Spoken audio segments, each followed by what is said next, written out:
Welcome to the Working Well podcast. I'm Tim Boris. Now, this episode is going to be a bit different than the others. Instead of shining the spotlight on a key challenge in our world or interviewing a high-profile leader, I'm turning the focus inward. Of course, I'm going to continue to feature amazing interviews with trailblazing executives, renowned experts. In fact, I already have some fantastic guests lined up for this year.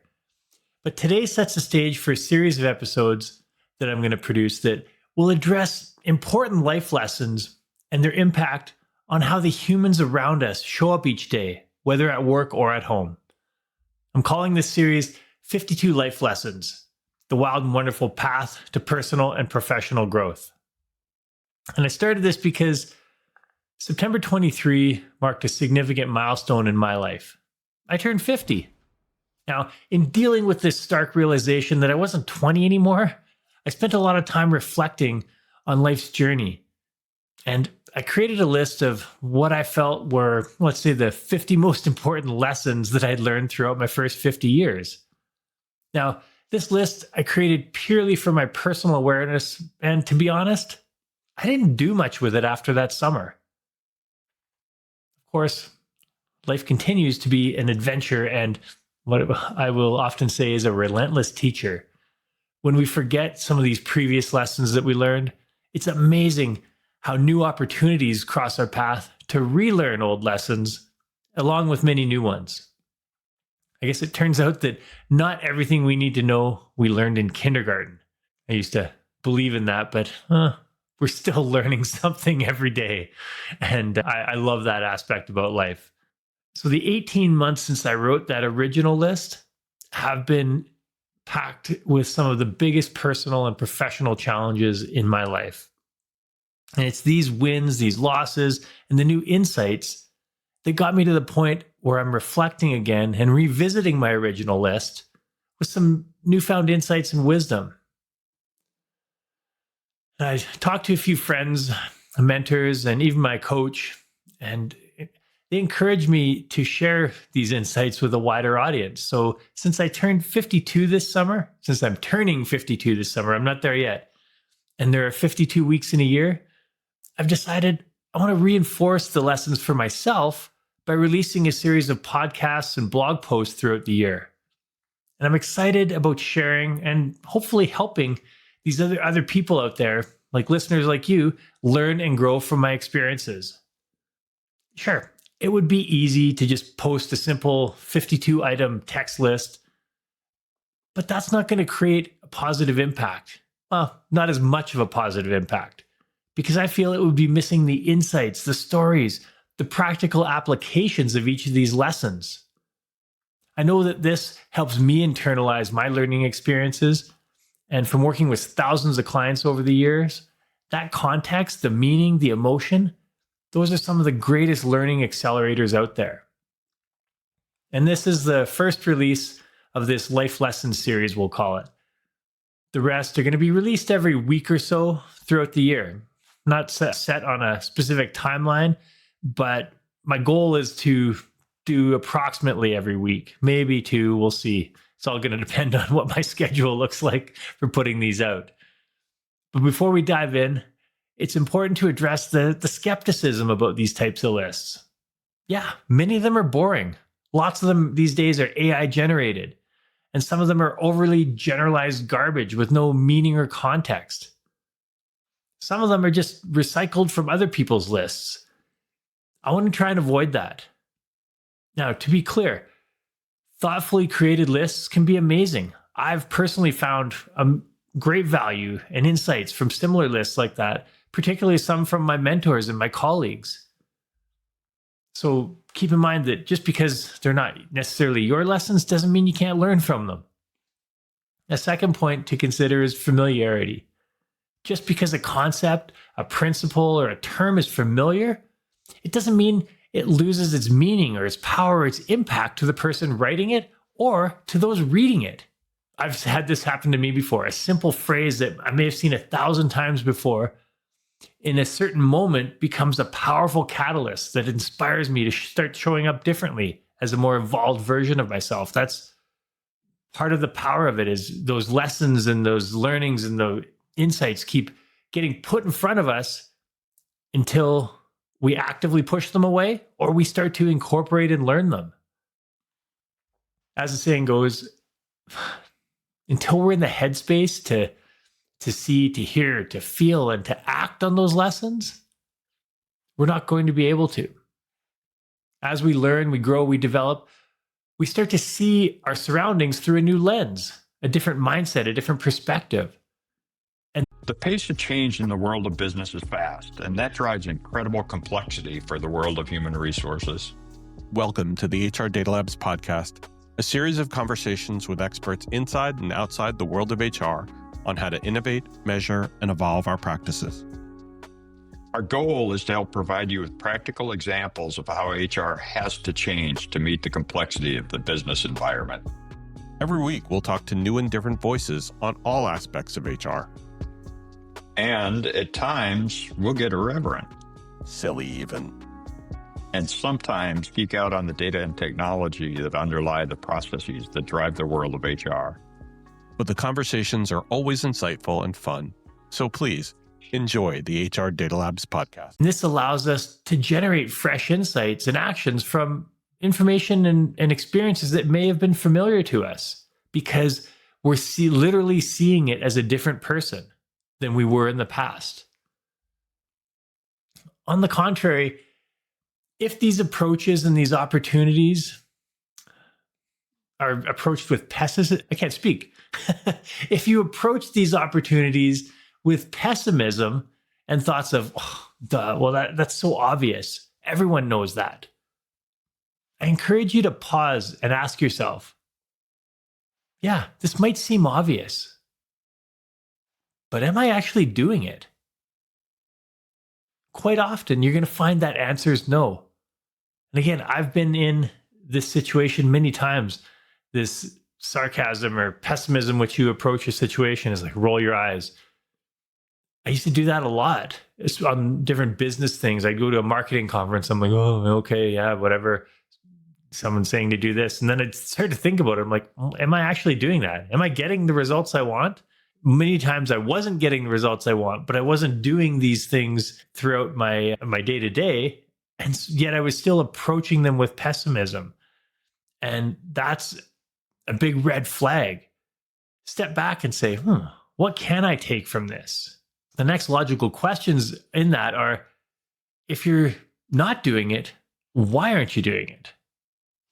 And what would change if you did do it? In the lessons list that I'm going to be putting out, one of the examples is exercise is the best antidepressant. Use it daily. And there's a whole, when I get to that lesson, I'll talk more about why I put that as one of my top 52 lessons. And it's been something that over the past couple of years, particularly, have been extremely close to my heart. And without acting on this lesson, I'd be in a very, very different and much more negative place than I am right now. But with that statement, exercise is the best antidepressant, use it daily, you're going to be hard pressed to find many people who don't think exercise is valuable and important. However, the majority of the people on this planet don't do it weekly, let alone daily. So what would our society and each of these people's lives be like if they did it daily and were able to reap those incredible benefits? Just think about that. Think about it for yourself. Do you exercise daily? If so, what does it look like? What results are you getting or not getting? The other thing about these types of lists, or at least mine, is that it's absolutely personal. You aren't obliged to agree with anything I say, or even to try applying these lessons in your life. My main goal of posting this list is to provide a window into my thoughts, my experience, and my values. If by sharing, I can help you reflect and gain new insights in a few areas, we're going to call that a win. Because one of my greatest joys in life is to inspire others to take positive action toward greater growth, fulfillment, and results in their life. Taking action on what I share, that's really in your court. And it's for you to choose whether you want to do it or not. All right. So back to the experience I've had with aging. Now that I'm looking at the world through a new lens, I find aging fascinating. It took me a while to get here and lots of journaling and reflection to get to this point. Of course, I would prefer to skip the gray hairs and the aches and pains that come with a body that's not as young as it used to be. But I'm learning to see these as my what I've been calling my spiritual Jedi master. But that's the surface stuff. What's really fascinating is the psychological impact of getting older. For me, it's been a surreal mix of feelings and emotions, and ones that are often contradictory. In one moment, I can be fully engaged and excited in a task and feel like I'm in my 20s. The next moment, I catch a glimpse of myself in the mirror, and then boom, I see my gray hairs, a weathered face, and it provides a swift reminder that 5 decades have flown by in what I see as the blink of an eye. But this ability to rewind and fast forward decades in a moment, I'm starting to see as a true gift of the aging process, and one that I'm learning to appreciate more and more and to harness in my life, because we can use that to make our lives better today and in the future. But with aging, sadly, there's a trap that people fall into quite often. With so much life experience in the rearview mirror, it's easy to default to reminiscing about the past and pining for the good old days. We see it all the time. Mentally, physically, and emotionally, so many people are caught in the past. They fail to elevate themselves beyond this particular point in time, or a particular point in time in the past that they're stuck in. And this stunts their personal, their professional, their emotional growth. And I see it as a recipe for sadness and complacency, rapid mental decay and physical decay. The past can be a wealth of wisdom, insight, and act as an amazing teacher, but only if you're willing to use it as a tool to improve your current circumstances and your future growth. Ultimately, that's what this episode and all of the 52 lessons are about. Learning, growth, and moving forward while putting my experience out into the universe for others to learn from. So there's no doubt that the past 51 and a half years, because I'm not 52 yet, have been an incredible adventure. They've been filled with so many valuable lessons, globe-spanning experiences, and just the amazing support of my network of family and friends. But my mission is to mine the past for value that can make my present and my future better. That's why my conscious intention for the past year was reflection. Now, this isn't about reminiscing, though reminiscing can be nice in certain situations. Reflection is about purposeful and focused thought and introspection on particular situations, actions, or experiences that you've had. And here's the kicker, with the goal of gaining new insights and perspectives that are going to help you influence your current and your future actions in a more positive direction. So we want to use the past as a tool to make us better in the moment and in the future. In other words, reflection helps us learn, grow, and develop. And one of my favorite quotes from John Dewey sums it up perfectly. And I've used this for myself so many times over the past years, and I often share it with clients. We don't learn from our experiences. We learn from reflecting on our experiences. That seems like it's fairly nuanced, but it's extremely powerful. We can continue having the same experience over and over. It's like Groundhog Day. People make the same mistakes over and over, but they don't take the time to step back, reflect on it, learn, grow, and improve so they don't make that mistake anymore. We don't learn from our experiences. We learn from reflecting on our experiences. And there are 5 words I like to add to that quote. And then take purposeful action. So reflection is fantastic, but it's most effective when you use it to inform your future actions. Now, deep reflection is something that I neglected for many years of my life. I've had exceptional personal and professional challenges over the past few years, and I'll share more about that in upcoming lesson posts. But because of this time, I was reminded of how powerful reflection can be when it's combined with your social and familial support network. I believe these two factors are the primary reasons that I actually am at the place right now, the mental and physical place, where I can begin extracting value from the experiences that I've had over the past few years. A year ago, I wasn't there yet. I was so in the middle of it, in the thick of it, and I couldn't see the forest for the trees. I just thought life sucked and things weren't going well, and I wasn't able to see the value and the lessons from what I was going through. I had to climb out of the valley with, thankfully, the support of my support network. And it wasn't until I turned around and looked back in the valley that I'd been in that I was able to see the insights. I've been fortunate to have such an incredible support system. And I know that not everyone has that. And so I'm so grateful for that. My wife, Crick, she's been a trusted partner for over 20 years. And she's provided unwavering support through all the challenges of business, parenthood, marriage, and Lord knows there are lots of those. I've also been blessed to have my children remind me of what true love means, the beauty of life, and the promise that our future holds.